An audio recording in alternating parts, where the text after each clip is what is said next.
Babu salati tatawwu.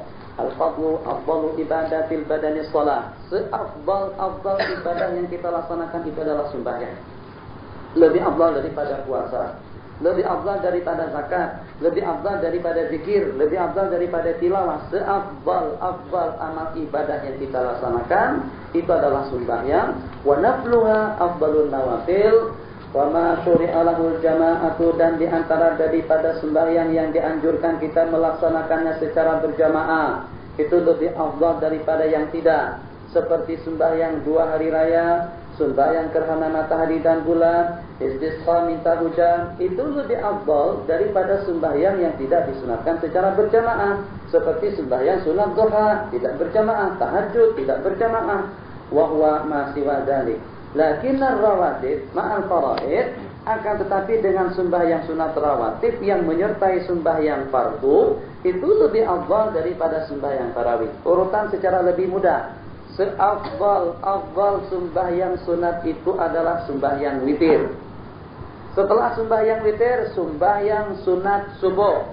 Kenapa dengan sembahyang witir yang pertama? Sebab ulama berpendapat dari sejumlah sekian sembahyang yang kita laksanakan, itu tidak ada di antara daripada pendapat ulama yang mengatakan hukumnya wajib, melainkan sembahyang witir. Jadi dengan witir, ulama Hanafiyah mengatakan hukumnya wajib, sementara mazhab Syafi'i mengatakan witir hukumnya sunat. Jadi dengan sembahyang yang ada pendapat ulama mengatakan hukumnya wajib seperti dengan salat witir, ini tentunya makamnya lebih tinggi daripada makam sembahyang sunat saja. Yang dikatakan sunnah saja. Sembahyang sunat subuh, sunat. Sunat maghrib, sunat. Duha, sunat. Tahajud, sunat. Witir, ada pendapat mengatakan wajib. Tidak boleh kita samakan antara yang wajib dengan yang sunat. Setelah sembahyang sunat witir, yang nomor 2 itu adalah sembahyang sunat subuh. Nanti kita bersabda dalam sebuah hadis, Raf'ata al-fajri khairun minad dunya wa ma fiha. 2 rakaat sembahyang sunat subuh itu lebih berarti daripada dunia dan isi-isinya. Ulama Hanafiyah berpendapat kalau kebetulan waktu kita pergi ke masjid, masalah hukum. Kalau kebetulan waktu kita pergi ke masjid untuk melaksanakan sembahyang subuh, sedangkan dengan sembahyang berjamaah sudah dilaksanakan, ulama Syafi'iyah mengatakan kalau sudah qamat, sembahyang sudah dilaksanakan, kita tidak dibolehkan lagi atau tidak dituntut untuk melaksanakan sembahyang sunat. Kita derek saja mengerjakan sembahyang wajib bersama imam. Hanafiyah mengecualikan kecuali dengan sembahyang sunat subuh. Jadi waktu kita ke masjid, imam sudah berjamaah, jamaah sudah didirikan, imam sedang membaca surah, sedang membaca Fatihah, yang walaupun sembahyang fardu subuh sedang dilaksanakan, masih tetap dituntut untuk kita melaksanakan sembahyang sunat subuh. Ini pendapat ulama Hanafiyah. Qala rahimahullahu taala, wa sunnatu ayyuwadhiba ala rawatibil faraidi.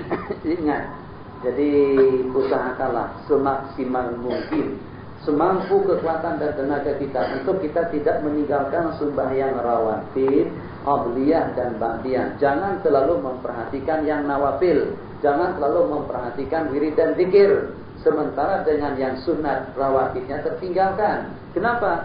Jadi dalam hadis diriwayatkan, awwalu ma yuhasabu bil 'abdu yaumal qiyamah itu adalah sembahyang. Fa'in kamula, kalau dengan sembahyangnya itu sempurna, maka akan diterimalah seluruh dan segenap amal ibadah yang dilaksanakannya. Wa illa, Allah berfirman, hal li'abdi min tatawwu'in, apakah dengan hambaku itu mempunyai amal ibadah sunat?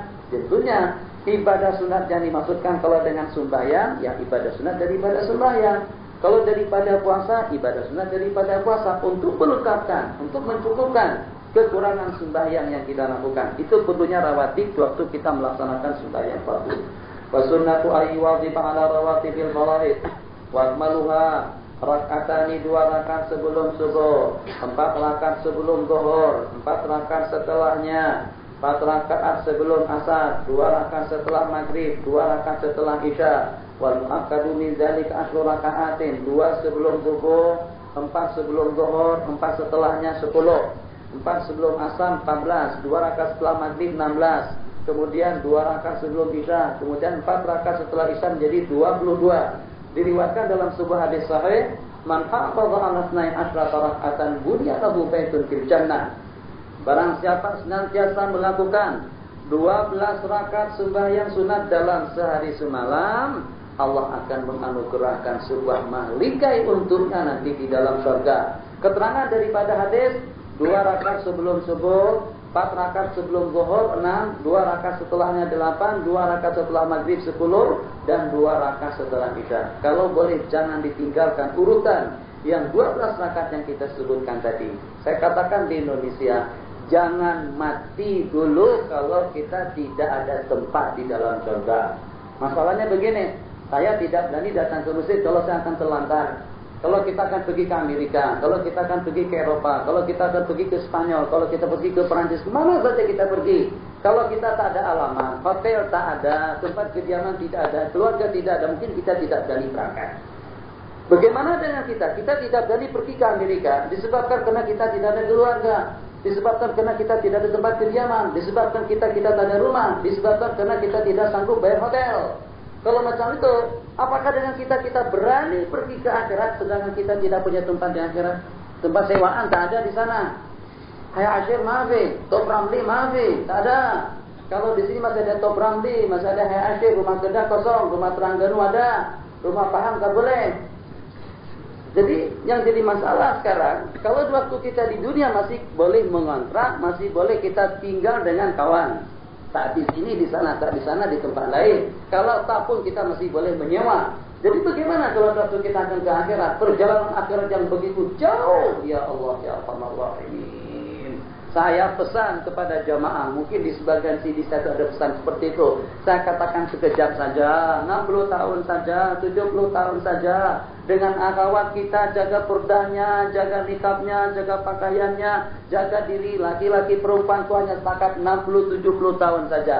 Selepasnya itu waktu kita sudah berada di dalam tempat kediaman kita yang kekal abadi, atau di dalam tempat penantian kita di dalam kubur, sudah tidak perlu kita untuk melaksanakan itu dan ini. Kita sembahyang hanya untuk 70 tahun, kita puasa untuk 70 tahun, kita berzikir untuk 70 tahun, jaga mata untuk 70 tahun, jaga telinga untuk 70 tahun, jaga hati untuk 70 tahun. Selebihnya sudah tidak perlu. Selepas kedua belah mata kita sudah tidak melihat, telinga kita sudah tidak mendengar, jantung kita sudah tidak berdenyut, kaki kita sudah tidak melangkah, kita sudah ditempatkan di dalam liang lahat kita masing-masing. Salat maafi, tak ada sembahyang, tak ada puasa, tak ada zikir, mau berehat saja selama-lamanya di situ. Senang kan? Rehat panjang kita. Jadi masalah tidur itu kalau tak terlalu cukup tidur di dunia tak ada masalah. Yang penting tidur itu kita tangguhkan ke dalam kubur saja. Tidur di dalam kubur tak ada yang bangunkan, seronok kita. Ada ekon, tak ada ekon, insyaAllah tetap kepanasan. Kenapa? Panas, memang di dalam kubur itu panas. Jadi saya pikir, siapa sih perlu berpikir semacam itu?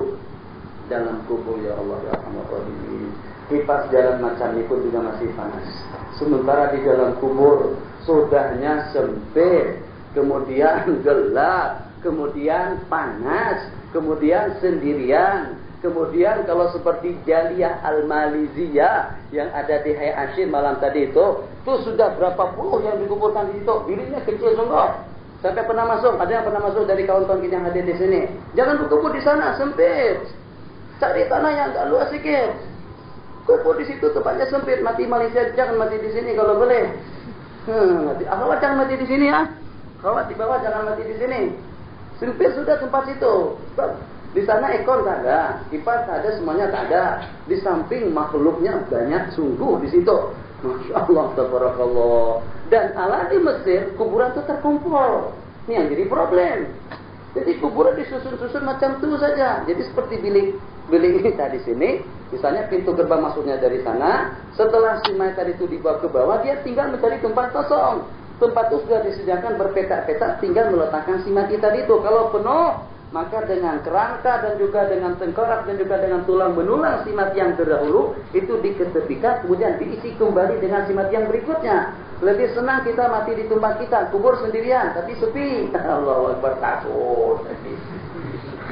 Takut tak takut tetap mati. Ini masalah. Jadi kalau kita mau berpikir, mengambil waktu kita untuk kita merenung masalah mati, insya Allah semuanya akan menjadi elok. Coba tengok, gelap, sempit, sendirian, panas, itu sudah berapa masalah. Tambah lagi kalau di Malaysia, di Indonesia, kan ada yang namanya peti. Kadang-kadang dimasukkan ke dalam peti. Setelah dimasukkan ke dalam peti, dipaku lagi di atas. Setelah dipaku, ditimbun tanah. Setelah ditimbun tanah, diletakkan batu nisan 2. Setelah letakkan batu nisan 2, ditindih lagi dengan tanah. Tambun lagi. Itu apa maksudnya? Supaya kita tak boleh keluar. Ayo, macam mana kita keluar kalau sudah masuk dalam peti? Ya Allah, siapa yang tak takut dengan kubur? Jadi Sayyidina Utsman kalau cerita tentang surga neraka beliau tak menangis. Tapi kalau sudah cerita tentang kubur akan meleleh, akan menetes air mata beliau. Kenapa? Sebab kata beliau, al-qabru awwalu manzilin min manazilil akhirah. Kubur itu adalah merupakan manzil yang pertama. Kalau kita selamat dalam kubur, insya Allah tidak ada problem yang setelahnya. Tapi kalau di dalam kubur, astagfirullahaladzim, dengan beraneka ragam ujian, seksa kubur, azab kubur, fitnah kubur, itu untuk perjalanan hidup yang selanjutnya akan semakin teruk, akan semakin sulit. Jadi kita bersabar, tabah, untuk tidak dengan yang porno, untuk tidak dengan yang haram, untuk tidak dengan yang mungkar, untuk tidak dengan yang lucah, untuk tidak dengan yang tidak baik. Itu hanya dalam jangka 40 tahun saja. Ada lagi 40 tahun dengan entah. Wallahu ada lagi 40 tahun dengan saya. Tak tahu juga. Apakah yang sudah saya lalui 40 tahun? Apakah yang akan menyusul itu masih ada 40 tahun? Apakah yang sudah saya lalui itu lebih banyak daripada yang akan datang? Dalam rangka untuk melaksanakan suatu tugas wajib. Wajibkah tengok Longsor? Wajibkah tengok Sangkatren? Wajibkah tengok Fir'aun? Wajibkah tengok Danau Karun? Untuk apa tengok Danau Karun? Karun itu makhluk yang dimurka Allah, yang ditenggelamkan Allah. Bahasa bihimul ar. Apakah makhluk yang itu yang kita tunjukkan? Cukuplah kita tengok dari jauh selesai. Ini sampai masuk ke dalam ahram, sampai berbaring di tempat pembaringan Fir'aun. Untuk apa? Astagfirullahaladzim. Sudahnya dengan Abul Hol mau diangkat. Jadi bergambar bukan di bawah, di atas. Dia tidak. Kalau Abul Hol itu kita tunggang elolah. Nida. Bergambar di bawah kepala dia. Abul Holnya mau diangkat semacam itu. Allah Akbar. Kenangan mesra anda. Kenangan sedih itu sebenarnya. Kenangan yang tak betul. Jadi tempat-tempat yang terkutuk, makruh kita mengunjunginya. Nabi kita mengatakan, segeralah kalian daripada wadi, daripada tempat antara Muzdalifah dengan Mina. Itu yang disebut dengan Wadi Muhassir. Tempat itu tempat turunnya azab Allah dengan tentara gajah. Pada waktu itu selesai. Lalu panjang. Qala Qulu rahimahullah ta'ala. Jadi yang 12 rakaat tadi itu kita ulang kembali, hadisnya sahih. 12 rakaat itu diantara daripada keistimewaannya untuk kita mendapatkan rumah atau istana di dalam surga. Istana dalam surga itu bukan seperti rumah kita. Kira-kira kalau saya dapat istana dalam surga, ada ekon dalam surga? Apa ekon? Abu ekon ada. Bukan ekonnya saja, semuanya ada. Malah ainul ra'at, kalau istilahnya sama, tapi hakikatnya tidak seperti itu. Fasilitasnya macam mana, kualitasnya macam mana, atau kualitinya macam mana, tidak boleh dibandingkan dengan dunia. Sudah pernah kita sebutkan dahulu, sehina-hina penghuni surga, ada Indonesia sebut kelas kambing. Ada kelas kambing. Kelas kambingnya seseorang di dalam surga itu seperti 10 kali gada dunia. Itu kelas kambing, bukan kelas yang Firdausil A'la, tidak. Abu Nawas di Indonesia, Malaysia mengamalkan Ilahilah tulil Firdausil A'la wa la aqwala yudhimi fa'abli tawbata wa fidulubi fa'inna ghawafiru zambil azimi. Itu diamalkan di mana-mana. Sementara yang sunnah-sunnah yang waris daripada Rasulullah tidak diamalkan. Ayat kursi selepas sembahyang fardu silsilahnya sampai kepada Nabi. Subhanallah 33, tahmid 33, takbir 33, silsilahnya sampai kepada Nabi. Sementara ilah tulil Firdausil A'la silsilahnya sampai kepada Abu Nawas saja. Kenapa yang silsilah sampai kepada Abu Nawas yang diamalkan?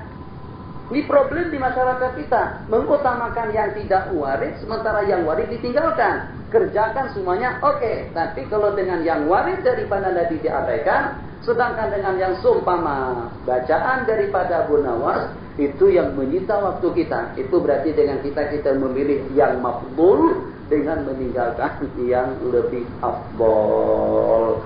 Qala rahimahullahu ta'ala wal mu'akkadu 10 rakaat, rakatani sebelum subuh dan juga sebelum zuhur dan juga setelahnya dan juga setelah maghrib dan isya. Wa yundabu rakatani qabla al-maghrib.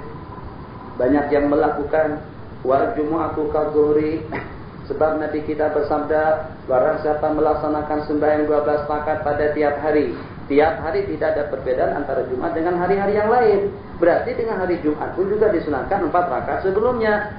Wa ma qabla al-fardhiyati, dan dengan sembahyang sunat yang sebelum salat fardu, waktunya itu adalah dengan waktu sembahyang fardu. Wa taqdimuhu 'alaiha, dan mendahulukan sembahyang sunat itu ke atas sembahyang fardu hukumnya adab. Sementara wahwa ba'daha adaun, dan kalau kita kerjakan setelah fardu itu hukumnya masih tunai. Sementara ba'diyah wa ma ba'daha ay ba'dal fardhiyati, sedangkan sembahyang sunat yang setelah sembahyang fardu itu masuk waktunya dengan mengerjakan sembahyang yang fardu. Wa yakhruju bi khuruji waqtiha wa aqallul witri rak'atun. Alhamdulillah, tapi jangan tidak berwitir, yang walaupun hanya setakat 1 rakaat saja. Kita ini adalah golongan orang yang pemalas. Kita ini daripada kusala, maslanin, malas sungguh. Jadi kita tahajud tak boleh buat sebab tidak terkejut. Sembahyang duha alasannya tak bangun. Sembahyang rawatib alasannya sibuk. Sembahyang witir pun juga tertinggalkan. Kalau tidak ada sembahyang sunat yang kita laksanakan, jangan sampai juga kita meninggalkan sembahyang sunat witir. Autiru, sabda Nabi, ya ahlal Quran, berwitirlah para ahli Quran, yang walaupun hanya dengan 1 rakaat sembahyang. Kalau letih juga tak boleh juga duduk. Kalau tak boleh juga baring. Ada masalah. Boleh mengerjakan sunat dengan berbaring. Senang. Atau lebih sedang lagi duduk. Macam ini saja. Sholli sunatal witri raka'ataini lillahi ta'ala. Allahu akbar. Allahu akbar. Subhana rabbiyal a'la. Tapi baca letih. Senyap saja. Malaikat tahu. Kan yang wajib tak ada kan? Itu semuanya sunat tak? Tasbih sunat, takbir sunat, tahmid sunat. Yang wajib baca Fatihah. Baca Fatihah pun tak pakai baca a'udzubillah. Bismillahirrahmanirrahim. Alhamdulillahirabbil alamin. Maliki yaumiddin. Iyyaka na'budu wa iyyaka nasta'in. Ihdinas siratal mustaqim. Shiratal ladzina an'amta 'alaihim ghairil maghdubi 'alaihim waladdallin.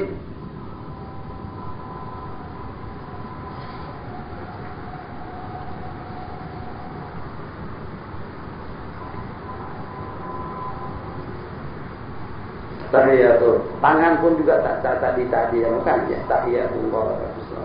Assalamualaikum warahmatullahi wabarakatuh. Assalamualaikum warahmatullahi wabarakatuh. La ilaha illallah wa Muhammadur Rasulullah. Allahumma shalli ala sayyidina Muhammad. Assalamualaikum warahmatullahi wabarakatuh. Assalamualaikum warahmatullahi wabarakatuh juga tak wajib. Yang wajib Assalamualaikum. Kepala pun tak bergerak. Ini betul-betul abul kusala. Bukan malas saja, bapaknya malas. Nah, kalau tak boleh juga 1 rakaat, itu betul-betul krisis itu. Nanti hari kiamat ya Allah, kesian kalau witirnya 1 rakaat. Tapi yang penting itu witir. Aqallul witri rakatun, dan yang sempurna 11 rakaat, salam pada tiap 2 rakaat, wa adnal kamali, dan yang lebih sempurna 3 rakaat dengan 2 kali salam. Rakaat pertama membaca Fatihah, rakaat kedua membaca kuliah, rakaat ketiga membaca kulhu dengan al-mu'awwidataini. Walau dan kita boleh menyambung yang 3 atau yang 11 dengan 1 kali salam, dan dibolehkan kita melaksanakan dengan 1 kali tasyahud atau juga dengan 2 kali tasyahud pada rakaat yang terakhir.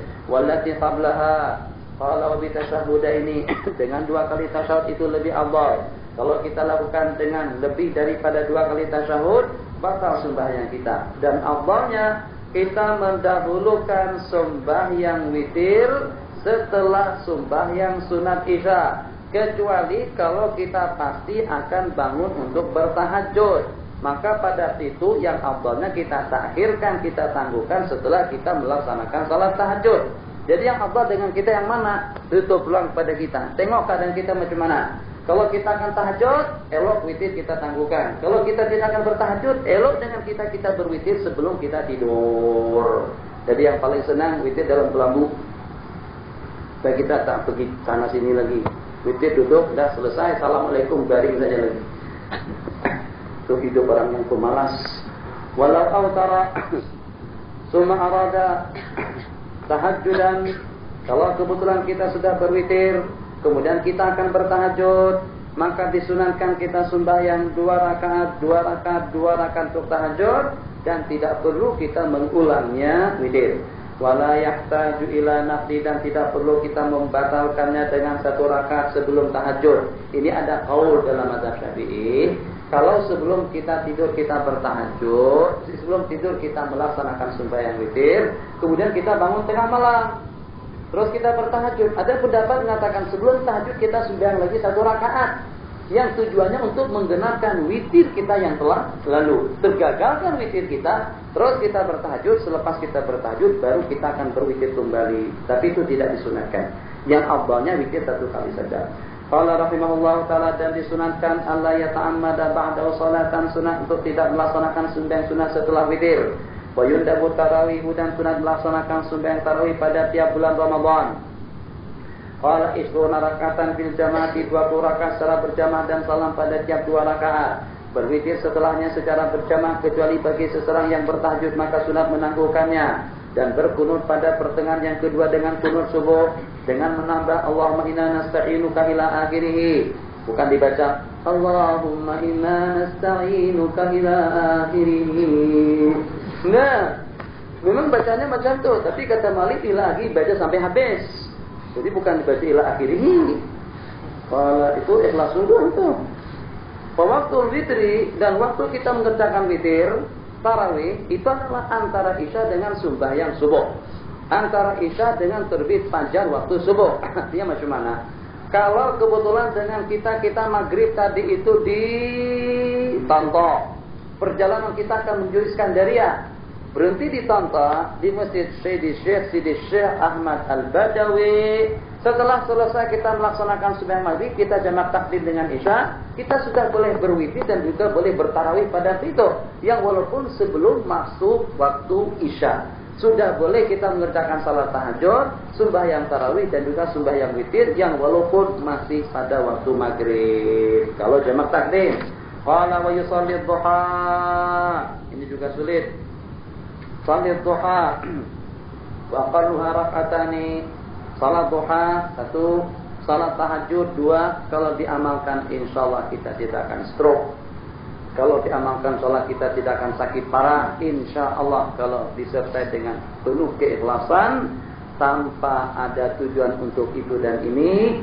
Ikhlas yang pertama dengan mengamalkan sunnah atau dengan niat mengamalkan sunnah yang kedua insyaallah. Sebab seseorang yang melaksanakan 2 rakaat sembahyang duha, dia telah membayar income tax-nya kepada tiap satu persatu daripada organ-organ atau dengan persendian tulang yang ada pada anggota tubuhnya. Nabi kita bersabda, fi kulli ibni Adam sittuna salasu mi'atin wa sittun, 360 persendian tulang.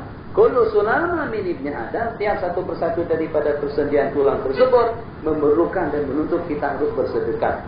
Jadi maknanya kalau 1 ringgit saja satu persatunya, kita harus keluar 360 ringgit tiap hari. Kalau tak sanggup, Nabi kita mengatakan memadai untuk kesemuanya itu dengan melaksanakan 2 rakaat sembahyang duha. Jadi saya ambil kesimpulan daripada hadis itu, kalau income tax daripada anggota kita yang 360 tadi itu sudah terbayar, insya Allah kita akan senantiasa sehat, tanpa ada gangguan yang mengganggu, tanpa dengan salat tahajud. Salat tahajud di waktu malam mengusir penyakit mutridatun lidah, menghalau atau menjauhkan penyakit daripada anggota tubuh, mardatul lirab. Wa huwa da'abu man kana qablakum, begitu sabda Nabi. Duha paling sedikit 2 rakaat, yang sempurnanya 8 rakaat, lebih sempurna sampai 12. Salam pada tiap 2 rakaat. Waktunya daripada terbit matahari. Wa kullu nafsin muaqqatin, dan tiap sembahyang sunat yang mempunyai waktu, muakkad yang mempunyai waktu, seperti sembahyang hari raya, sembahyang duha, sembahyang witir, sembahyang rawatib.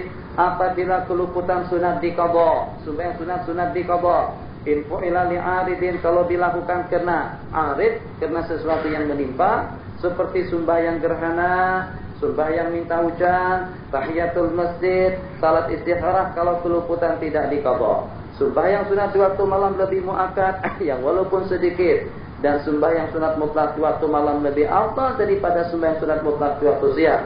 Dan seafdalnya pada 1/6 malam yang terakhir. As-sudusur rabi' wal khamis kalau kita bagi 6.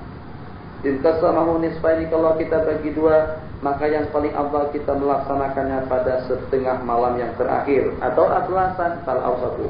Wa yukrahu qiyamu kullil laili daiman, dan makruh kita melaksanakan salat tahajud di sepanjang malam. Dan disunatkan kita memulai tahajud dengan 2 rakaat sembahyang sunat yang ringan. Yanwi tahajud inda naumi, dan meniatkan tahajud waktu kita akan tidur. Tiap kali kita tidur niat tahajud, yang walaupun kita tidak terkejut. Tapi kalau terkejut cepat-cepat bangun. Kadang-kadang Allah bagi kita leluasa. Jadi kita kadang-kadang pesan dengan bantal. Bangunkan saya ya. Jadi kita ya, insyaallah. Jadi tepat pada waktu yang kita inginkan, pukul 3 pagi kita bangun. Maka pun kita sudah terbuka, masyaallah tabarakallah. Tapi kata syaitan, jangan bangun sekarang. Sebab sekarang kurang afdal. Kenapa? Sebab masih ada 1,5 jam lagi baru subuh. Afdalnya mengerjakan sembahyang tahajud itu kira-kira pukul 4:15. Elok selepas sembahyang tahajud masuk waktu subuh. Jadi kamu tak buat 2 kerja. Kata syaitan menasihati kita. Walailu tawil. Itu biasanya bisikan daripada syaitan. Dia suruh tidur lagi kita pada waktu itu. Jadi kadang-kadang kita terbuai-buai dengan nasihatnya, yang sehingga dengan kita tak mau bangun. Mata kita sudah terbuka, tapi kita tak bangun. Itu biasanya, kalau tertidur, tidak akan terbangun kecuali setelah terbit matahari. Ini problem kita. Jadi Allah sudah bagikan suatu nikmat dan anugerah kepada kita. Tepat pada waktu yang kita inginkan, kita sudah dibangunkan. Tapi justru yang dengan kita tidak sanggup untuk mengalahkan nafsu. Qala wa yukrahu thumma yaqul wa yanwi at-tahajjuda inda naumi wa la ya'tadu minhu ila ma yumkinu. Jangan buat satu kebiasaan kecuali kalau kita sanggup untuk mengekalkannya. Malam pertama tahajud berapa? 13 rakaat. Allahu akbar, hebat. Masyaallah. Baca setan kalah pada malam hari itu. Kata setan, tak apalah malam hari ini. Dia baca surah Baqarah sampai habis, sambung dengan Al-Imran sampai habis. Setan, ya Allah, nangis setan. Tapi dia menangis malam hari itu saja. Sekali malam yang berikutnya, malam yang kedua, setan panggil anak buah dia. Main sini. Ini nanti tahajud 13 rakaat lagi. Tindih kamu, mata dia, kepala dia. Datang setan 1 batalion. Kalau tunggang kita pada waktu itu malam kedua, teringat dengan malam tadi itu. Jadi kata setan, mau tahajud tak? Mau. Tapi kata setan, kalau seperti malam yang lepas itu 13 rakaat dengan baca surah Baqarah lebih. Ana mustasyarul khas. Ad-dinun nasihah. Kata setan, agama itu adalah nasihat.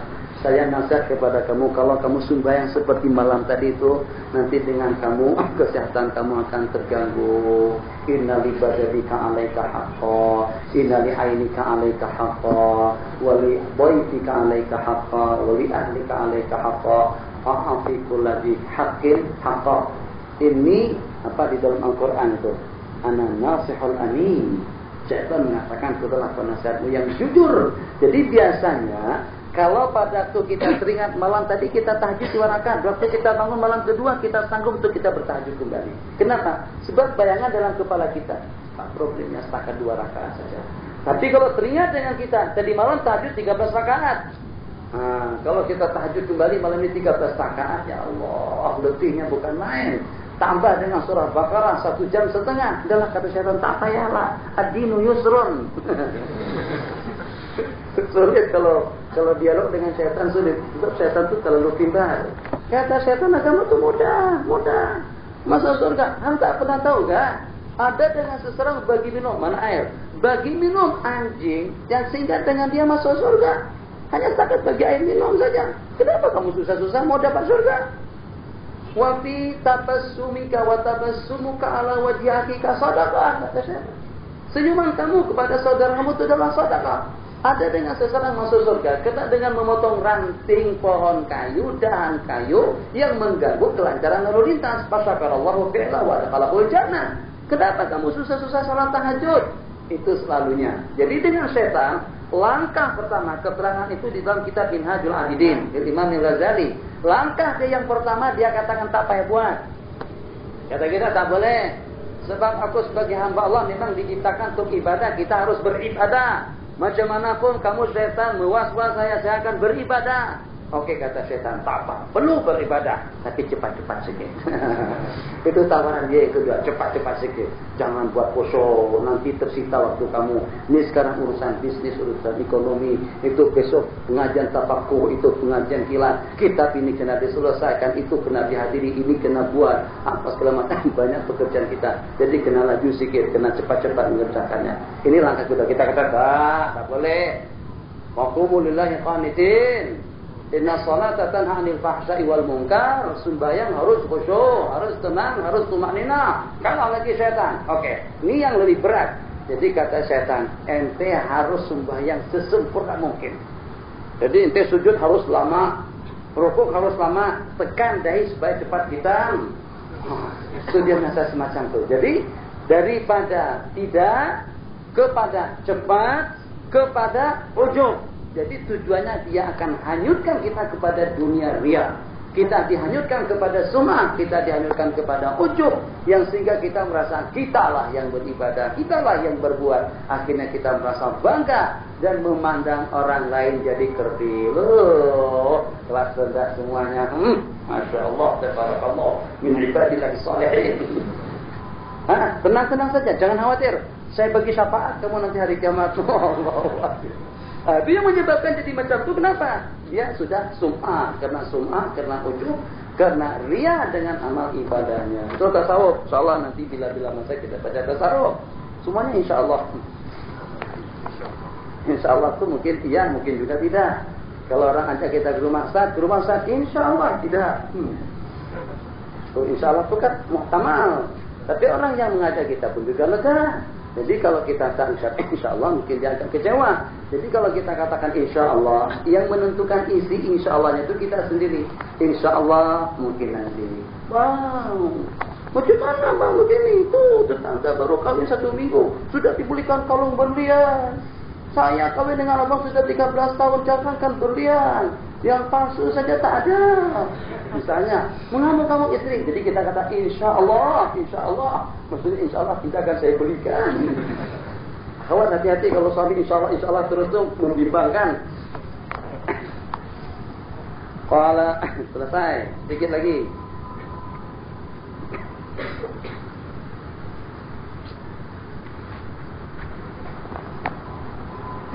Kalau walau ayyaqtasira ala tasyahhudin wahidin, dan bagi seseorang yang melaksanakan sembahyang sunat tatawwu, walau tasyahhudu fi kulli rak'ataini aw thalathin aw arba'in wa in kasuratit tasyahhuda, walau ayyaqtasira, dan boleh bagi seseorang yang melaksanakan sembahyang sunat mutlak, melaksanakan sembahyang dengan 1 kali tasyahud. Qala wa idza nawa adadan, dan apabila kita melaksanakan sembahyang 1 rakaat, apabila kita menjalankan sembahyang dengan bilangan tertentu, maka dia boleh menambah dan mengurangkannya, tapi dengan syarat merubah niat sebelum kita menambah dan mengurang. Sengaja aku melaksanakan sembahyang 30 rakaat, Allahu Akbar. Setelah 15 rakaat letih. Kalau tidak 15 rakaat lumayan letih. Kata setan, kesian ente. Nanti besok bengkak kaki kamu jadi lebam. Jadi kamu tak boleh jalan, lebam muka kamu kalau macam itu banyaknya, sebab anda tak tidur. Jadi dengan nasihatnya tadi itu kita pun juga terima. Akhirnya daripada 30 rakaat mau kita robah menjadi kepada 15 rakaat saja. Boleh, tapi sebelum kita mengurangkan rakaatnya kita niatkan terlebih dahulu. Niat kita cuma 2 rakaat. Usalli raka'atain lillahi ta'ala, Allahu Akbar. Setelah selesai 2 rakaat kita laksanakan, kita ingin menambah, boleh kita tambah, tapi berniat sebelum kita menambah. Jadi kita sudah 2 rakaat. Niatkan dalam hati, saya mau menambah rakaatnya. Oke, naik ke rakaat ketiga, 4, 5, 6, 7 sampai letih baru kita salam. Itu untuk sunat mutlak saja. Qala rahimahullahu taala jaza au bila niyatin amdan batalat aw sahwan atamma arba'an wa sajada lisahwi. Inna wa adadan falau ziyadatu wa naqsu bi syarti ayyughayyira an-niyata qablahuma. Kalau nawa arba'an, kalau kita niat sembahyang sunat mutlak 4 rakaat, maka kita salam setelah 2 rakaat dengan niat menguranginya jaza. atau tanpa niat tidak boleh. Wa yundabu liman dakhala al-masjid, dan disunatkan bagi seseorang yang masuk ke masjid untuk melaksanakan sembahyang 2 rakaat sebagai tahiyatul masjid pada tiap kali masuk. Yang walaupun sering masuk ziarah kubur, Imam Syafi'i sembahyang 2 rakaat, Imam Lain sembahyang 2 rakaat, Ibnu Athaillah As-Sakandari sembahyang 2 rakaat, Sya'rani sembahyang 2 rakaat, di maqam Al-Imam Uqbah Ibnu Amir sembahyang 2 rakaat, begitulah seterusnya. Pada butuh bil qu'udi, dan akan keluputan kalau kita duduk. Dan apabila kita meniatkan 2 rakaat mutlak atau nazar atau ratibah atau fardhu faqat awil fardhu wa tahiyyat hasalah. Kalau kita meniatkan 2 rakaat sembahyang sunat mutlak, atau dengan sembahyang nazar, atau dengan sembahyang rawatib, atau dengan sembahyang fardhu saja, atau dengan sembahyang fardhu dan tahiyat, hasil kedua-duanya. Yang penting selepas masuk ke masjid kita sembahyang. Yang walaupun dengan tidak diniatkan tahiyatul masjid, pahalanya kita sudah dapat. Wa idza dakhala al-imamu bil maktubati, apabila dengan imam sudah melaksanakan sembahyang fardhu, aw syara al-muadzinu, atau dengan muadzin memulakan qamat, maka makruh kita memulakan sembahyang sunat pada waktu itu. Qala wa yukrahu takhsisu lailatil jumu'ati bi salatin, dan makruh kita mengkhususkan malam hari Jumat dengan sembahyang sunat. Wa salatul raghaibi, hukumnya bid'ah. Itu dengan sembahyang yang dikerjakan pada bulan Rajab. Begitu juga dengan sembahyang pada malam nisfu Sya'ban. Kedua-duanya itu hukumnya bid'ah, ada ni makruh, ada ni. Pertanyaan sebagai waktu sebentar saja. Ya, gemetaran. Jadi macam mana hukumnya waktu kita sembahyang lutut kita bergoyang, kelamaan berdiri? Tak. Dia itu bukan lama berdiri, tapi kita naik bas, berdiri selama 1,5 jam, terus sambung dengan sembahyang, kaki kita gemetaran macam tu, batalkan sembahyang kita. Ya kalau memang tak boleh dielakkan, apa boleh buat. Jadi bergerak semacam tu diantara daripada yang membatalkan sembahyang kalau sampai 3 kali berturut-turut. Tapi kalau di luar daripada kontrolan kita, leluasa kita tak sanggup untuk mengelakkannya, tidak mengapa. Jadi seperti dengan tanah yang kita bicarakan tadi. Ya, silakan. Ya. Permasalahan tentang ihtian berbahimah, iaitu binatang yang ihtian tu, pendapat Imam Hanafi kata dia boleh disembelih tapi tidak boleh dimakan. Ya. Apa maksud disembelih itu? Adakah dia dapat pahala sembelih, tapi binatang tu boleh dibuat korban? Jadi begini, nanti kita mengatakan man idza ra'aitum ya'malu amala qaumi Lut faqulul fa'ila wal maf'ul, yang apabila dengan kamu menyaksikan seseorang melakukan amal perbuatan kaum Lut, maksudnya liwat, bunuh yang memperbuat dan yang diperbuat. Ulama berpendapat, dan itu memang juga ada hadis, kalau pada waktu dengan seseorang menggauli binatang, ityanul bahimah. Pertanyaan daripada sahabat kita. Jadi kata bahimah, kenapa manusia macam ni? Ada sama manusia lah. Sampai binatang juga digauli, astagfirullahaladzim. Itulah jijiknya manusia di zaman modern ini. Kalau anda membaca sampai kepada binatang pun merasa risau, dia merasa tidak aman. Kalau duduk bersama manusia, sampai dengan kuda, dengan anjing, dengan semuanya itu digeluti oleh manusia. Astagfirullahaladzim. Nah, permasalahan sekarang disebutkan di dalam kitab-kitab fikih, binatang yang digauli oleh manusia itu disembelih atau dibunuh, agar tadi boleh dimakan.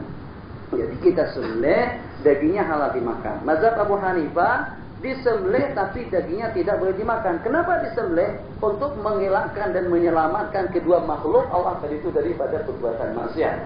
Sebab binatang yang sudah biasa digauli macam itu, dia mau lagi. Di samping juga kalau seandainya dengan binatang terbiarkan hidup semacam itu, mungkin akan ada lagi yang menggaulinya.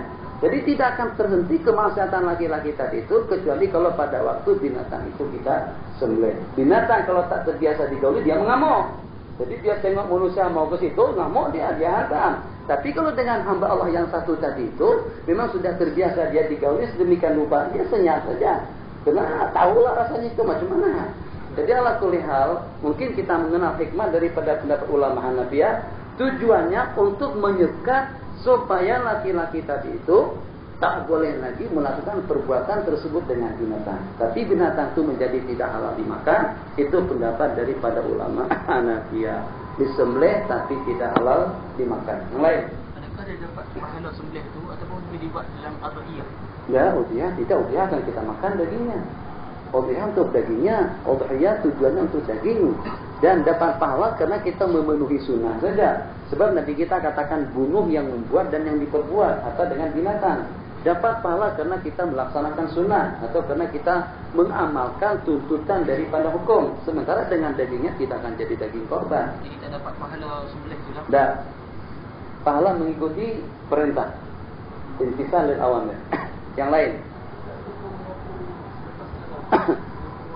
Tadi ada tak sebutkan? Tak ada kan? Semua kitab-kitab fikih baik dari zaman Imam Syafi'i sampai pada detik kita sekarang, saya tak pernah temukan. Saya baca Majmu', saya baca Raudhah, saya baca Bumi, saya baca Tuhfah, saya baca Nihayatul Zain. Mungkin tak kurang daripada 15 atau 20 macam kitab fikih yang pernah saya baca, tidak ada yang menyebutkan sunat menyapu muka selepas sembahyang. Assalamualaikum warahmatullahi wabarakatuh. Assalamualaikum warahmatullahi wabarakatuh. Sapu muka.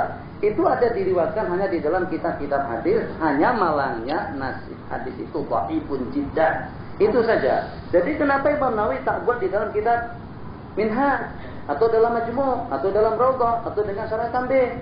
Sebabnya karena dengan hadis yang diriwayatkan oleh Imam Ibnu Sunni itu terlalu lemah. Hadis itu ada di dalam kitab Al-Azkar. Jadi nantinya bunyinya kana sallallahu alaihi wasallam idza qada salatahu qala sama saha wajahu wa qala asyhadu an la ilaha illallah arrahmanir rahim Allahumma zar anil hamma wal hazan. Itu doa menyapu muka selepas sembahyang, ada bacaannya. Karena hadis ini dhaifun jiddan, lemah sekali, akhirnya tidak disenaraikan menyapu muka itu daripada perkara yang disunatkan. Jadi kalau macam itu hukumnya macam mana? Hukumnya boleh saja, tapi tidak sampai kepada peringkat disunatkan. Arab Mesir ada sapu? Tak ada. Ada Arab, Malaysia dan Melayu. Kita semuanya sapu. Kita ni yang dhaif-dhaif kita amalkan, yang sahih-sahih kita tinggalkan. Jadi saya tanya, saya kata kenapa kita di Banjarmasin? Saya kan di Banjarmasin. Kenapa kita di Banjarmasin lebih banyak mempertimbangkan yang dhaif-dhaif? Jadi kata dia menjawab sebab manusianya pun juga dhaif-dhaif. Silakan. Imam lambatkan tahiyat akhir dengan tujuan menunggu makmum masbuk. Apa hukum? Imam Melambatkan tahiyatul akhir dengan tujuan menunggu makmum masbuk. Imam melambatkan tasyahud akhir dengan tujuan untuk menunggu masbuk. Kemarin kalau tidak salah di sini atau nanti akan datang, ada dua tempat yang dengan imam disunahkan untuk menangguhkan atau untuk memanjangkan dua rukun. Yang pertama di waktu rukun dan yang kedua di waktu tasyahud akhir. Sunat dengan imam memanjangkan rukuk dan juga tasyahud akhir kalau pada waktu ada makmum masbuk datang sudah masuk ke tempat jamaah. Tapi kalau masbuknya masih berwudu, misalnya kita sedang di sini, ada kawan kita berwudu di bawah, berdehen, Ustaz tunggu. Itu kita tak tunggu. Sebab dia belum berwudu lagi. Mandi saja belum, masih menunggu giliran, masih beratur. Yang sunatkan itu macam mana? Kalau kita sedang jamaah di sini, terus kedengaran ada orang jalan itu, ada naik tangga, terburu-buru nampaknya. Semacam itu kalau waktu kita rukuk, kita tunggu sejenak agar dia dapat rukuk bersama kita sehingga dia dapat satu rakaat. Atau kita tunggu waktu tasyahud akhir, tujuannya untuk memberikan dia pahala berjamaah. Selain daripada itu tidak disunahkan. Kawan kita sedang berwudu baca surah Yasin, makruh. Tak boleh kita baca surah yang panjang dengan tujuan untuk menunggu kawan. Terus 3 menit lagi. Terakhir nih. Ada tak dalil dalam bacaan doa qunut? Fa inna kadza taqdi wa la yuqda alaihi wa inna la yutimman alaihi disirkan oleh imam semasa solat subuh. Tidak ada. Jadi dia disebutkan di dalam kitab-kitab fikih disunahkan imam dengan makmum sama-sama membaca bacaan tersebut. Jadi tidak ada disirkan. Jadi kalau seperti di masjid Papan, masjid Batu. Itu masjid Papan. Masjid Batu. Siapa Peneng ini? Peneng. Masjid Batu. Kalau seperti di Masjid Batu, imam baca qunut nyaring, semuanya nyaring. Jadi sampai kepada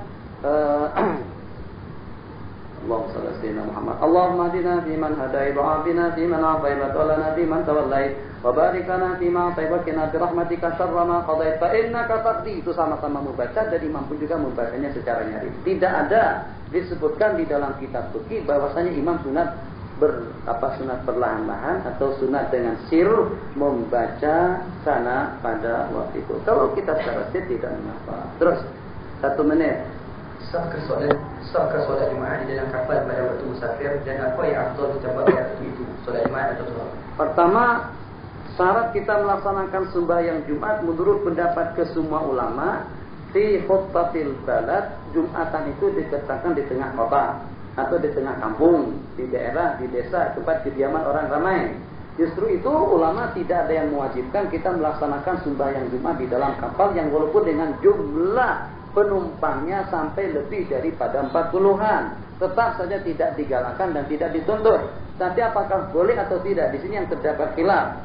Jadi kebanyakan daripada ulama mensyaratkan harus sembahyang Jumat itu dikerjakan di sebuah kota, di sebuah daerah, di sebuah desa. Sementara seperti kita dalam kapal itu kita di perjalanan. Di perjalanan Nabi kita sudah katakan sembahyang Jumat tidak wajib bagi orang yang musafir, kepada hamba sahaya, kepada perempuan dan juga kepada orang yang udzur. Terus, apakah perbezaan hikmah air kencing kanak-kanak lelaki memadai dengan dipercikkan air saja, sedangkan kanak-kanak perempuan perlu pada dibasuh? Sulitlah sedikit. Apa perbedaan? Kenapa anak laki-laki cukup dengan disemprot atau dengan mempercikan air saja, sementara kalau dengan anak perempuan itu harus dibasuh? Pertama perbedaannya karena baunya. Bau kencing anak perempuan lebih kuat daripada bau kencing anak laki-laki. Kalau tak tahu cium sendiri. Ini satu. Saya tak mau cium. Fuqaha katakan macam itu, saya katakan seperti itu juga. Dan yang kedua perbedaannya. Kenapa ada perbedaan seperti itu? Sebab kembali kepada asal kejadian manusia.